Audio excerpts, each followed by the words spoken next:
Oh, hey, you're still up, I see. Can't sleep? Me neither. And part of me is glad that someone else can't, though. You look tired, and yet you still can't sleep.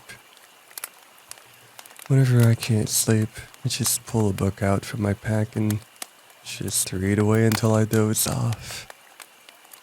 My twin brother, Nicholas, thinks that's boring, but he's illiterate anyway. He takes this ability to sleep without any trouble for granted. Anyway, I'm reading one of my favorite horror stories. Would you care to listen? I know it's ironic to be reading horror stories when you can't fall asleep, but these don't really scare me anyway. So, would you like to listen? Great. Just tell me if you don't want to hear anymore. I will begin now. My wife has been peeking at me from around corners and behind furniture. It's gone from weird to terrifying. My wife Lynn and I have been together for 6 years and married for 11 months.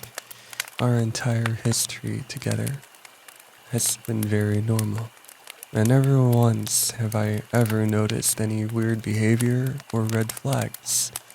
I can't stress enough how out of character this whole thing is for her. Lynn is very kind, intelligent, and thoughtful. She's always been the no-nonsense type of person. Being childish or trying to scare me is not normally something she'd do. She doesn't even like watching horror movies. When we first started dating, she agreed to watch The Shining with me because she knew how much I loved horror. She was so scared that she didn't even make it through half of the movie before we had to turn it off. She isn't into anything creepy and has never been into pranks. It's just not her cup of tea, and that's fine. But that's what's so strange about this. It's just so unlike her. I should also add that she never had any mental health issues, and as far as I'm aware, it doesn't run in her family. I know there are some people who are able to hide their mental health problems, but in the 6 years we've been together, I think I'd been given some kind of sign. 2 months ago, I was in the kitchen making myself some coffee before work. I was running a bit late that morning, and I knew I wouldn't be able to make it to Dunkin' Donuts for my usual morning fix. I took a sip of coffee as I hurried down the hall towards the front door, when I happened to notice Lynn peeking at me from around the corner ahead of me. I could only see her eyes and a strand of her long dark hair hanging against the wall.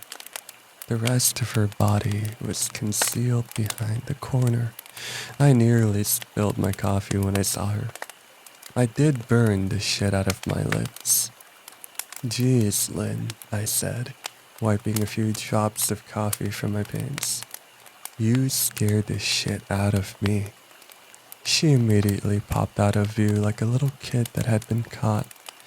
I heard her scurry off towards the living room, and by the time I got to the front door, she was out of sight. It was really weird, and just totally out of character for her, like I said. But I also found it kind of funny that she was being more playful and a little less serious. I shouted that I loved her and called her a weirdo. As I shut the door behind me, I heard her laughing. Her behavior was a bit odd, but it wasn't anything certainly to call a priest over. I had forgotten it by lunch, and by the time I got home, she was back to her normal self. I didn't bring it up, and neither did she, and life went on. The next incident happened 3 days later. It was around 2 a.m. and I had woken up to get a drink. I was standing at the kitchen island, jug of OJ in hand, when I felt a strong feeling that I was being watched. For whatever reason, I looked down at the floor and saw my wife's smiling face staring back. She was peeking at me from the other side of the island, staring up at me with wide, unblinking eyes and grinning like the Cheshire cat. I screamed, I'll admit it, not out of irritation, but fear. For some reason, at that moment, I was scared. At the sound of my scream, Lynn scuttled backwards out of my view, her hands and feet smacking the tile floor as she hurried out of the kitchen on all fours. I didn't run after her or even yell after her. I just stood there, frozen in shock, wondering what fuck had possessed her to do that. It took me a little longer than I'd like to admit to go back upstairs, but I eventually did. When I got to our bedroom, Lynn was laying on her side, asleep, or at least pretending to be. I stood there for a while, watching her breathing to be sure she was really asleep. I had the feeling she might jump at me the moment I got into bed, but she didn't. I climbed into bed and she didn't even move. Her breathing was soft and deep, and I was wondering, did I dream the whole thing? The next morning, I waited for her to come down for coffee, and after handing her a mug and kissing her cheek, I decided to ask her about it. What was that about last night? I asked, keeping my tone light so I didn't offend or embarrass her. She frowned over her cup of coffee, shaking her head like she had no clue what I was referring to. You were peeking at me again, from over there, I said, pointing to this spot on the floor by the kitchen island. She followed my gaze, and when she looked back at me, she burst out laughing. She laughed so hard that I couldn't help but join her. You creep the fuck out of me sometimes, you know that? I said. She giggled and set her cup on the counter and wrapped her arms around my neck. You creep me out all the time, so I guess we're even, she teased. We said our goodbyes and left for work, and as I drove, I kept thinking about how creepy it had been, seeing her grinning at me from behind the island like that. The sounds her hands made on the floor as she crawled away. I told myself she was just trying to be silly, just trying to join me in my love of all things horror. It's not like I was afraid of her, but it still didn't sit right with me. I started seeing her peeking at me more and more. Sometimes she'd be peeking out from behind the couch or living room curtains. Once, she even managed to get inside her grandmother's old trunk that sits at the foot of our bed. I might not have even known she was there at all had the trunk's old hinges not given her away. She had the lid propped up just enough so only half of her face peeked through. She had been grinning like an excited toddler. It was unnerving. I didn't even know what to say to her. All I could do was stare. When I finally found my voice, I asked her, why on earth was she doing this? She didn't answer, but she had slowly closed the lid, shutting herself inside that trunk. I just walked away, feeling disturbed. I didn't understand why she was doing it, but it clearly made her happy. I just hoped that she would tire of the game quickly. Lynn didn't peek at me for the next 2 weeks. I started to think she was finally done with her weird prank. and I was relieved. We were watching a show on Netflix one night, and I jokingly said that I hadn't seen her peeking at me lately, and that she must have given up on her little spy game. She looked up at me with a small smile and said, "Maybe I've just gotten better at it." I didn't say anything, but I wondered whether or not she was joking. For the next few days, I couldn't stop thinking about what she'd said. Was she still peeking at me, even when I wasn't looking, and I just hadn't noticed? And if so, what the hell was she getting out of this? I started to feel paranoid, constantly checking whether she was watching from around the corner or behind the door. I was jumpy whenever I was home, and she wasn't in full view of me. I felt stupid and a little crazy. But after a few weeks without another incident, I began to relax. I stopped checking behind furniture and walls and told myself it was just a bad memory. Then a few days ago, things got so much worse. Lynn left to go to a friend's, and I lounged on the couch and played a couple of games on my laptop. Around 9 p.m., I hopped in the shower, and as I was washing the soap from my hair, I felt that awful feeling that I was being watched. I slowly opened my eyes and almost had a fucking heart attack. Lynn was peeking from behind the shower curtain, her entire head stretched into the shower, leaving just her body outside. Her long dark hair hung against the curtain, the ends dripping with water. Her mouth hung open in a terrible grin, eyes wide and red, as if she hadn't blinked. I screamed and jumped back against the wall. She didn't move, nor did her smile waver. Her makeup ran down her cheeks in 2 black streaks. She looked giddy and completely deranged. I was fucking terrified. We stood like that for a few moments, neither of us saying a word.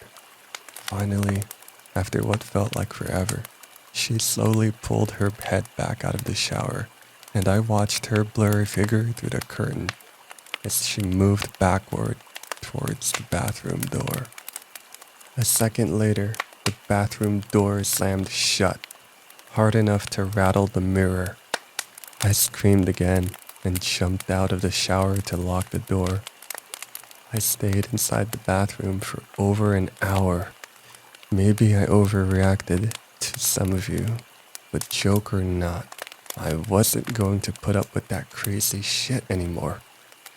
That's when I kept telling myself as I paced in my bathroom, stopping to listen at my door every few minutes. Suddenly, I heard a muffled sound, and I pressed my ear against the bathroom door, straining to listen. I couldn't hear anything, but I envisioned Lynn standing on the other side of the door, giggling at her joke. I felt a surge of anger. I was beyond pissed at being made to feel scared in my own house and made to hide in the bathroom for an hour. All for what? Some joke? If it was some joke, it was an awful one. What the fuck, Lynn? I snapped. This shit is getting really fucking annoying. I waited for her to apologize, or to call me a jerk, but instead I heard a faint moan, so quiet that I wondered if I even heard it at all. And then, complete silence. "Lynn?" I called out, not able to even hide the shakiness in my voice. I got no response, just my own heavy breathing. "I swear to God, just fucking stop it," I yelled, pounding my fist on the door. I waited for her to cuss me out, Something I would expect from me talking to her like that. I never screamed at her before, but there was nothing. Just the occasional drip from the shower head. I won't deny that I was scared. Too afraid to open the damn door and face my own wife. I waited another 30 minutes or so, which feels like a fucking lifetime when you're scared. Finally, I decided I wasn't going to spend the night hiding in my bathroom, so I got down on my knees and peered under the door. I almost expected her face peeking back at me, but thankfully I didn't. I could see straight down the hallway to the top of the stairs, but no Lynn. I didn't know if I should be happy about that or not. I looked for a few minutes, waiting to see her head pop up over the top step, but it never came. I stood up, my hand hovering over the door, and I mentally prepared myself to open it. I slowly turned the lock with shaky fingers, and was about to yank it open when I heard a sound that still makes me feel nauseous. A moan, louder than before, but this time, I was able to tell just where it was coming from.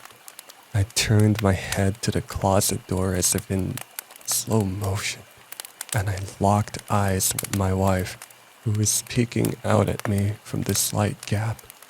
Her eyes were still wide as ever, and her mouth was hanging open in the most grotesque, gaping smile I'd ever seen. I didn't even scream. I was too scared for that. Her hands were clasped to her chest, body trembling with sheer delight, as if she could barely contain her excitement. A short, raspy moan bubbled up from her throat, deep and raw, sending a shiver throughout my entire body. Somehow, I found the ability to pull the bathroom door open and ran as fast as I could, all the way down the steps, snagging my keys and phone from the table in the living room before running outside to my car. I could hear her shrill laughter behind me, but I didn't hear her getting closer. I didn't bother shutting the front door. I drove away from the house faster than I legally should have, shivering the entire time, either from fear or the cold, maybe a little bit of both. I hadn't grabbed a coat or even a pair of shoes. I was still in my boxers and my hair was damp. I drove straight to my brother Chris's house about 40 minutes away, ignoring any and every call and text I got. I didn't even check my phone until I was safely parked in my brother's driveway. Lynn had called 4 times and sent a flurry of texts, all wondering where I'd gone and why I left like that, quote unquote. I threw my phone at the dash in rage, furious at her nonchalant attitude. My brother and his wife were surprised to see me, especially dressed in just a pair of boxers, but told me to stay as long as I needed. Chris lent me some clothes and asked me what happened. I told him Lynn and I had a fight, but didn't get into the details. I didn't want him to think I was overreacting, leaving my wife over a prank, even if it was a strange one. I mean, hadn't I encouraged her for years to lighten up instead of being so serious all the time? I had wanted her to relax and loosen up, but this is definitely not what I had in mind. I tried to sleep on their sofa, but my brain wouldn't let me sleep. Every time I closed my eyes, I saw Lynn's face staring at me from inside the closet. Knowing she'd been in there with me the entire time made my skin crawl. She never left the fucking bathroom at all. Instead, she slipped inside the closet and slammed the bathroom door shut to fool me. The mere thought of going back home gave me anxiety. I tossed and turned, unable to sleep. Chris ended up giving me a sleeping pill so I was able to get a little rest. But my sleep was filled with terrible dreams. all of Lynn's smiling face. I woke up just as the sun started to rise. My sore body ached from the sofa, and I felt drained. I knew I'd have to call Lynn at some point, but I didn't know what to say to her. I wouldn't be going home unless she gave me her word she'd never do any more creepy shit. I just wanted my wife back. Her normal, serious self never looked so good to me. I contemplated calling her and telling her that when that familiar feeling came over me, I was being watched. I was staring at the ceiling, my heart in my throat. Didn't want to look away, but the longer I ignored the feeling, the worse it got. My eyes drifted away from the ceiling almost on their own. Her face was pressed up against the window beside my couch, staring down at me with that same gaping smile. Drool dribbled down her lips, leaving 2 long streaks down the glass. I don't know how long she'd been there, but something told me she'd been there quite a while, possibly all night. I didn't even bother screaming. Though I was afraid, anger trumped my fear. I jumped from the couch and pounded my palm against the glass. Lynn, are you crazy? What the hell is wrong with you? Just go home, I shouted. Now. She didn't move, and her ghastly expression never changed. If anything, her smile only grew, as if she had never been more elated. I could hear Chris and wife moving around upstairs, as if Lynn could hear them from her place outside. Her head twitched slightly in their direction, and she began to close her mouth slowly. Chris called my name upstairs, obviously concerned. I turned to see him and his wife, Rebecca, hurrying down the steps. When I turned back to the window, Lynn was gone. The only sign she'd ever been there at all was the 2 streaks of drool still dripping down the glass. I tried explaining to Chris and Rebecca about waking up to see Lynn watching me through the window. They were skeptical. Who wouldn't be? Chris and I went outside to the spot in front of the window, but there were no footprints in the dirt, just a slight indent. Animal probably, Chris guessed, and I didn't argue. He and Rebecca assumed I dreamt the entire episode, but they didn't understand. I was too tired to explain it to them. I called out of work that day and turned my cell phone off. I didn't want to face Lynn. Just talking to her was too much for me at that point. I really started to believe something was irreversibly wrong with her. That no matter what she promises, we'd never be the same again. The thought saddened me to my core. I cried most of the morning. By noon, I figured I was ready to confront her, to give her one last chance to explain herself. I could at least give her that after 6 years, I told myself. I turned my phone on and saw the dozens of texts she'd sent, all from a seemingly concerned wife. Can we talk? I love you. Please call me. I'm really worried. Can you answer? Just come home. And more of the same. All texts telling me that she loved me and she wanted me home. How worried she was. Not a damn one addressing the crazy shit she pulled, like she hadn't been acting like a character from a Stephen King book. Even her texts were different. She normally texted novels just to tell me to pick up a loaf of bread. You'd think she'd have more to say to me than after her bizarre shenanigans.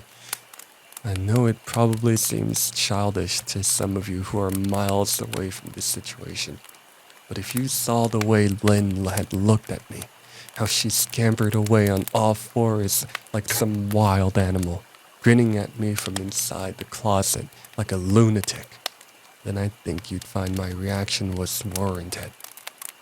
I ended up staying at Chris's and Rebecca's for another night.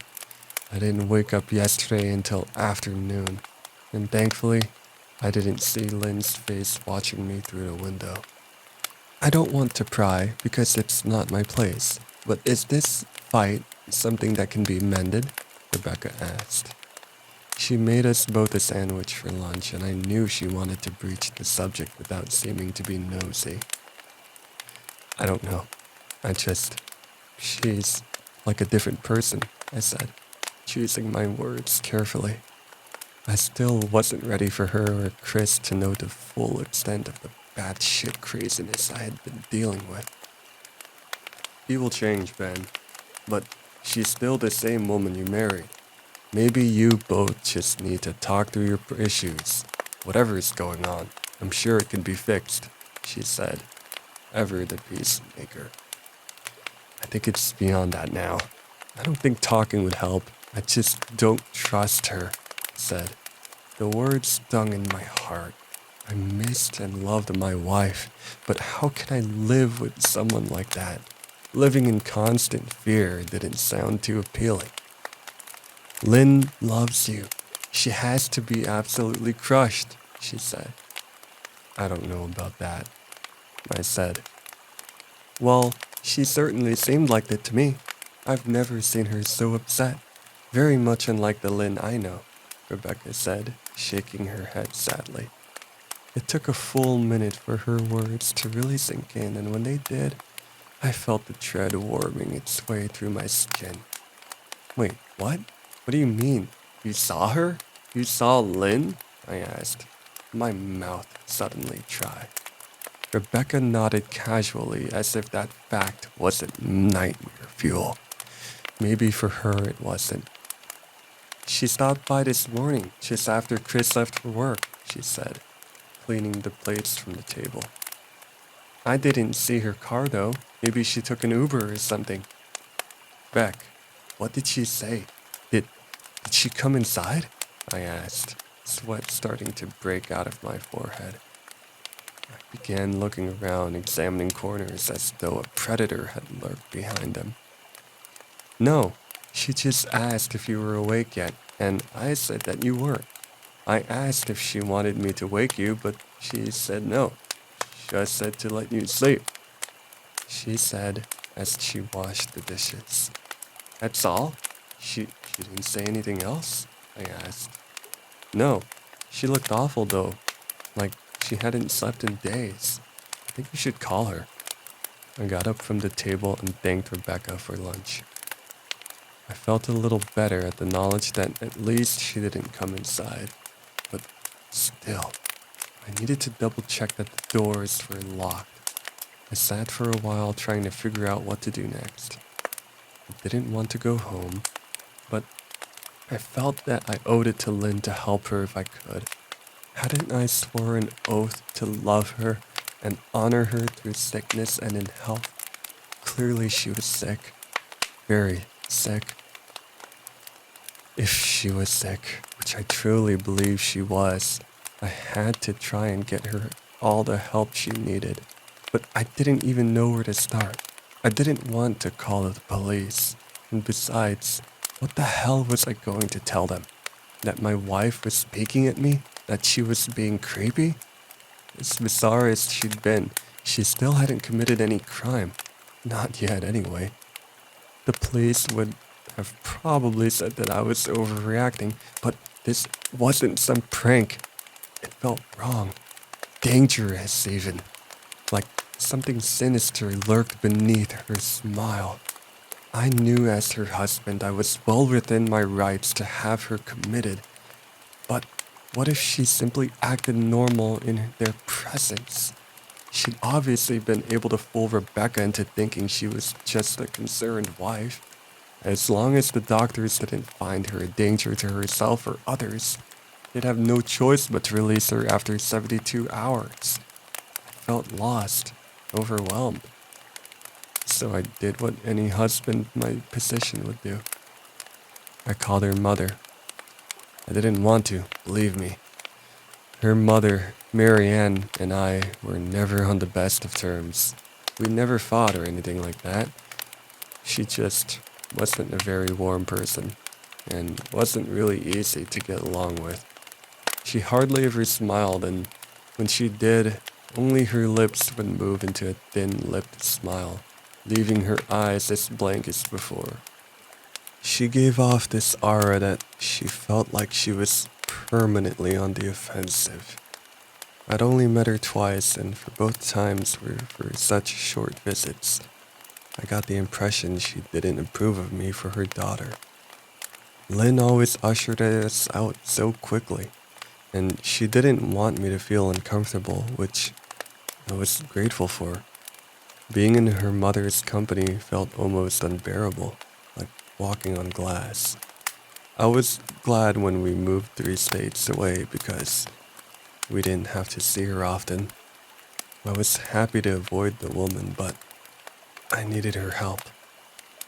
I really didn't want to talk to her at all, but I had to talk to someone, and someone who knew Lynn even better than I did. So I grit my teeth and I did what I had to. Yes, she answered, already sounding irritated. Marianne, it's me, Ben. Do you have a minute to talk? I asked. I could hear her cluck her tongue in irritation.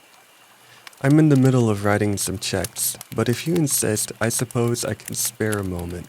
What is it that you want to discuss, Benjamin? She said, coolly. It's about Lynn. She's been acting strangely, and I was wondering if you had any idea whether there was something, but I was quickly interrupted. It's a bit difficult to follow your rambling, Benjamin. What is it that you want from me? She asked. I could almost see her standing there in her thin sweater and slacks, tapping her fingernails impatiently on the table. I wanted to know if you'd ever noticed any odd behavior or any possible mental health issues, I asked. There was a long, uncomfortable pause that I couldn't tell was because if she was thinking or something else. Finally, after a few seconds, she spoke. I'm not sure if this is one of your jokes, Benjamin, but if so, I don't find the humor in it. Now, I do have business to attend to, as I've said, so if you don't mind, she said, but I cut her off before she could get rid of me. Marianne, it's not a joke. I'm sincerely concerned about Lynn's mental health. Her behavior has been very erratic lately. I'm very worried about her, and I figured as her mother you would be as well, I said, my frustration evident in my voice. If you're truly concerned, then I suggest you get the health professionals involved. I don't know what you expect of me, she snapped. I could tell she was seconds away from hanging up, and for some reason, I was desperate not to let her. I had the feeling that she knew a lot more than she was letting on. Please, if not for me, do it for Lynn, I tried. I heard a faint, shaky intake of breath, as if she were trying to hold her steely persona together but failing. Marianne? What's wrong? I started. Benjamin, I don't know what to tell you. My only advice would be to seek professional help. Do not call here again. Goodbye. I tried to call out to her, but she'd hung up. I tried to wrap my head around the call, and her refusal to help me. Even if she didn't like me, why wouldn't she want to help her own daughter? I couldn't understand that. I tried to replay the conversation, desperate to find something I missed. After a while, I almost gave up, until I remembered her last words for me. Seek professional help. She said those words with a bit of urgency. I could have just been grasping at straws, but no. I was sure her voice had changed ever so slightly when she said that, as if they were very important. What did she meant? I assumed she'd been referring to medical professionals, but maybe she was referring to someone else. Someone that she didn't, for some reason, feel comfortable saying directly. Or maybe I was just desperate. I waited for Chris to get home, and after a very long and exhausting conversation with him and Rebecca, I convinced him that Lynn truly needed psychiatric help. I didn't tell him everything. I wasn't prepared to go into it yet, but I told them about our last encounter. How she'd hidden in the bathroom, peeking at me from the closet. They were obviously shocked, but thankfully they believed me. They too just wanted to help her. Still, they didn't think it was all that serious. Weird, maybe, but not dangerous. They just kept saying that Lynn had to be playing some kind of weird joke. Maybe for YouTube, Rebecca offered, if only half-heartedly. Chris didn't think we should involve the police just yet. He offered instead to go with me, and I readily accepted. He reasoned that calmly talking to her, trying to coax her into going willingly, was the best recourse. I agreed to do it this way. At least I wouldn't be going back there alone. We drove over this morning, just after breakfast. There was no way I was going at night. When we pulled into the driveway, my stomach began doing somersaults. Her car wasn't there, but I still hadn't let my guard down. The front door was ajar, and for a split second, I thought we'd see her eyes staring through the gap. I was shaking and starting to sweat. Chris, however, was fine. He waited for me to open the door, his hands in his pockets like he was going on a fucking stroll through the park. I envied his ignorance. I pushed the door open and was immediately hit with the stench of rot. Chris smelled it too, and he walked in on the house behind me with his nose scrunched up. "What do you guys use to clean the floors around here? Shit?" Chris mumbled. "Shut up," I said, my eyes darting around for any signs of Lynn. The house was deadly quiet and dark despite it being 10 in the morning. All the curtains were closed up tight, refusing to allow any sunlight inside. If I hadn't left it just 2 days prior, I'd have thought the house to be abandoned. We moved through each room, carefully checking any place that she might hide, occasionally calling her name. "Why the fuck are you looking under the couch?" Chris asked eventually. "Aren't we looking for your wife?" He was looking at me like I was a moron. "Let's just go upstairs," I whispered. He shook his head but followed me up the stairs and to check on the bathroom and spare bedroom. On the way up, my shoes crunched over pieces of glass that looked to be littered over a few of the steps. I noticed one of Lynn and my wedding portraits that hung up on the wall along the staircase had been smashed. The frame hung crookedly, all the glass removed. I stared at the picture, a lump forming in my throat.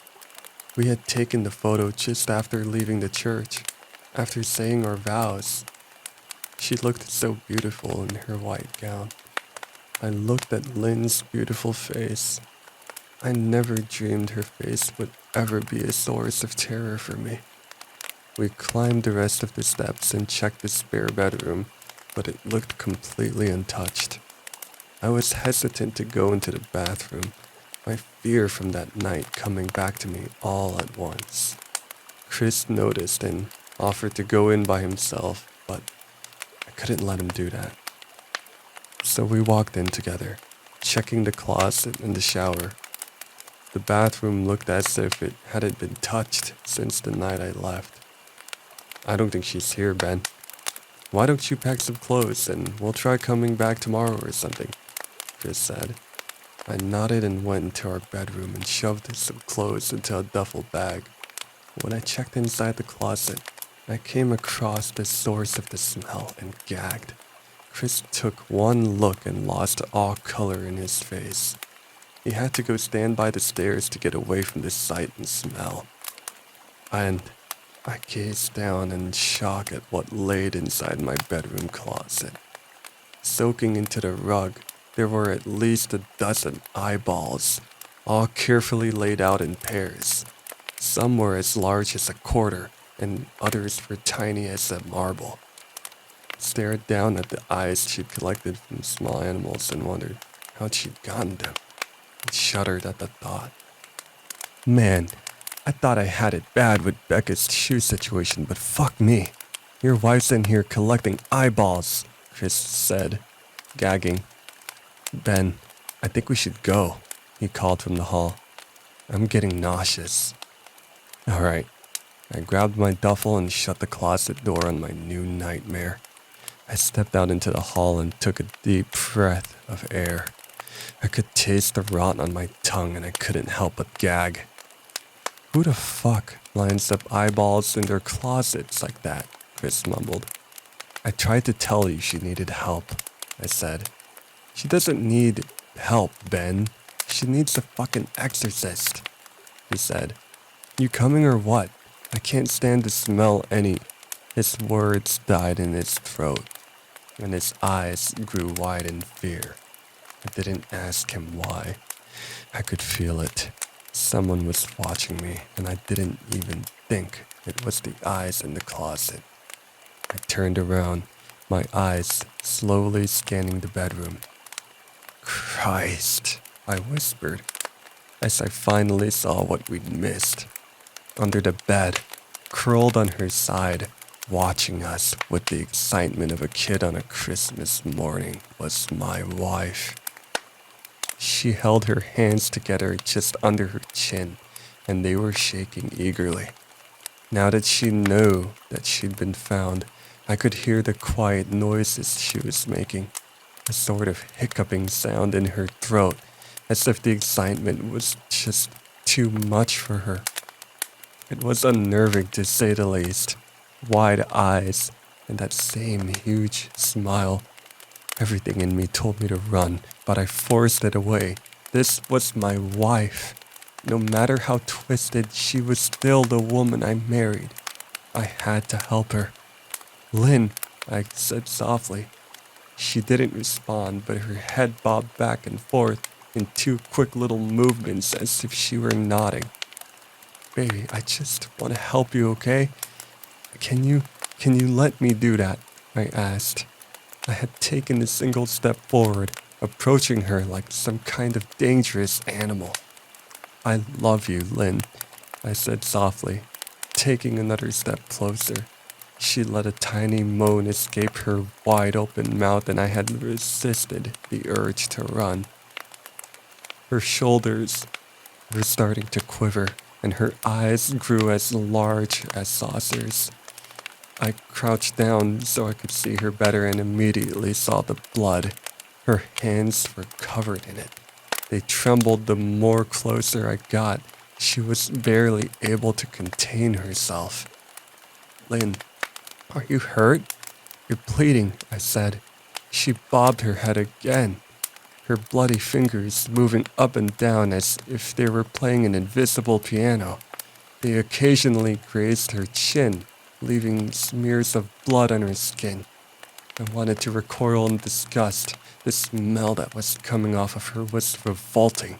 I could feel the vomit trying to climb up to my throat. Her lips were dry and stretched thin, blood seeping between the cracks. I knew she wouldn't come out on her own, but I didn't want to leave her in this state she was in. I scooted closer and reached out to her. The excited hiccuping sounds got louder and her hands shook, fingers flexing. It was then that I could see the blood oozing from in between her fingers. Oh my God, Lynn, you're bleeding, I said. Instinctively, I reached out to take her hand, but before I could even touch her, her hand sprang out towards me. A sharp pain shot through my arm and I fell back. My arm burned, and I could see the blood dripping down onto the carpet. I looked back at her in shock and saw her grinning madly, her fingers clutching a large shard of glass. You all right in there? Chris asked from behind me. I turned my head slightly and nodded to him, cradling my arm to my chest.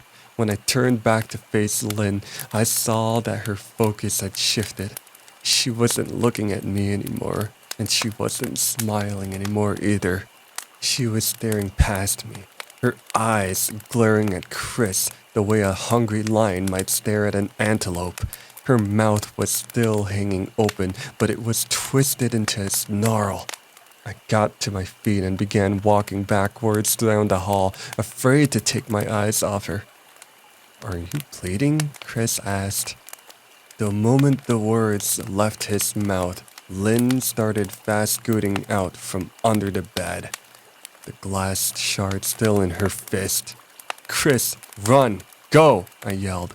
He must have been too afraid to move because a second later, I felt my back bump into him. He was still standing at the top of the stairs, staring at the horror that was my wife. Lynn had crawled completely out from under the bed and stood in the bedroom doorway, her face twisted in rage. Her whole body was visibly tense. Blood ran down her fingers and onto the floor.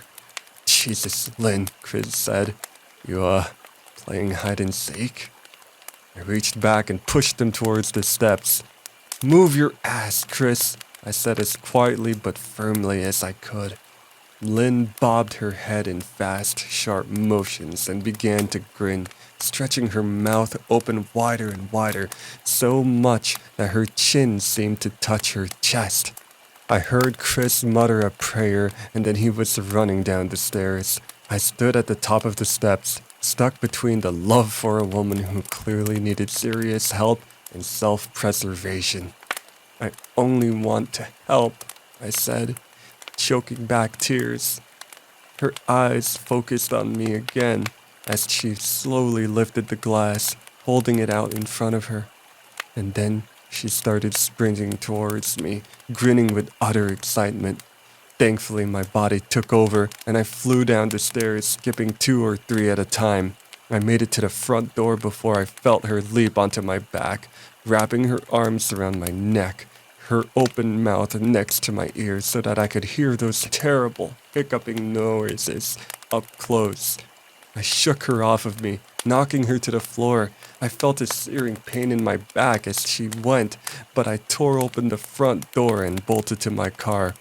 Chris was standing in the front yard, talking on the phone with the police. I didn't say a word. I just ran to my car and jumped in. Chris took the hint and followed me, still on the line with 911.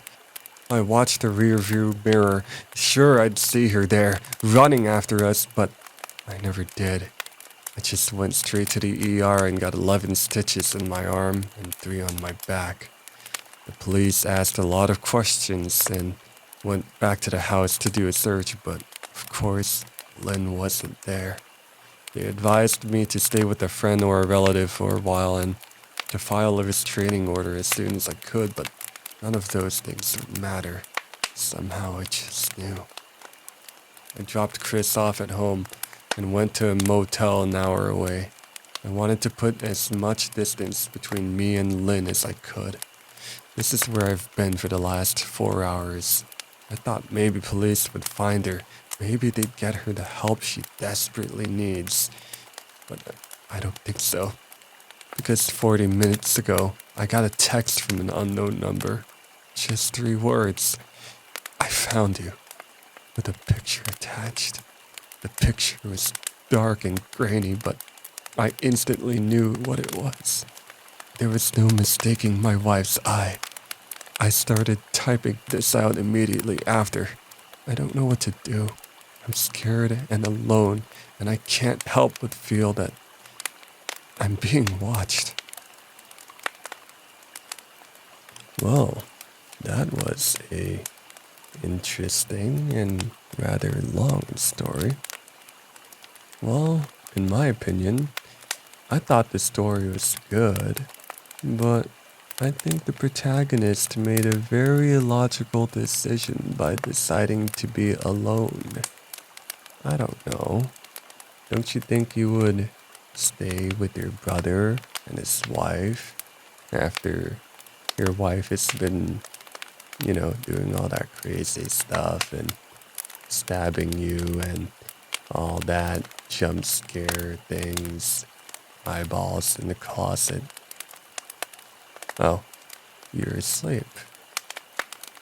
I was certain that it would have scared you into not sleeping, but I'm glad it put you to sleep instead. Maybe now you can catch some good rest. I guess I will continue reading, and you will lay there. Good night.